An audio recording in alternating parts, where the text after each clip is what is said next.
ప్రత్యేక తెలంగాణ రాష్ట్ర ఉద్యమంలో క్రియాశీలకంగా పనిచేసిన ఉద్యమకారులు అందరినీ గుర్తించి ఇంటి స్థలాలు ఇవ్వాలని విద్యార్థి ఉద్యమకారులు డిమాండ్ చేశారు.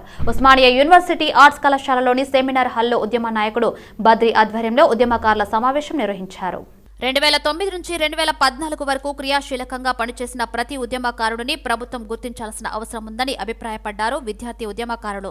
ప్రభుత్వం హామీ ఇచ్చిన విధంగా 100 రోజుల్లో ఉద్యమకారులకు డబుల్ బెడ్రూమ్ ఇల్లు, 250 గజాల ఇళ్ల స్థలాలను కేటాయించాలని అన్నారు. చర్చ చేయడం జరిగింది.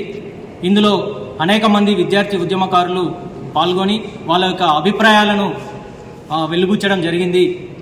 మెజార్టీగా విద్యార్థి ఉద్యమకారులు కాంగ్రెస్ ప్రభుత్వం తీసుకున్నటువంటి తెలంగాణ ముఖ్యమంత్రి రేవంత్ రెడ్డి గారు తీసుకున్నటువంటి నిర్ణయాన్ని స్వాగతిస్తూ గత ప్రభుత్వాలు విద్యార్థి ఉద్యమకారులను విస్మరించాయి, అంతేకాకుండా తెలంగాణ కోసం కొట్లాడినటువంటి వాళ్ళ మీదనే మళ్ళీ అనేక నిర్బంధాలు కేసులను మోపాయి, జైల్లో కూడా పంపినటువంటి సందర్భాలున్నాయి.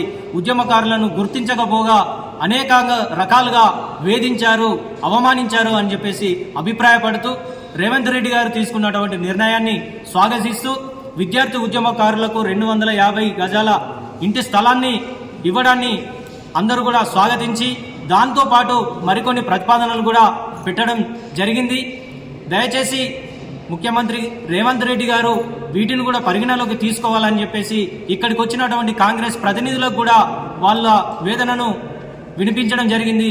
అందులో భాగంగా ముఖ్యంగా తెలంగాణ కోసం ఎవరైతే ప్రాణాలు అర్పించారో విద్యార్థి ఉద్యమకారులు వాళ్ళ యొక్క స్తూపాన్ని ఉస్మానియా యూనివర్సిటీలో ఏర్పాటు చేయమని చెప్పి ఒక విజ్ఞాపన చేయడం జరిగింది. దాంతోపాటు విద్యార్థి ఉద్యమకారులు వాళ్ళు తెలంగాణ కోసం 10 ఏళ్ళు కష్టపడి 10 ఏళ్ళు ఉద్యమంలో వాళ్ళ విలువైనటువంటి సమయాన్ని కోల్పోయారు.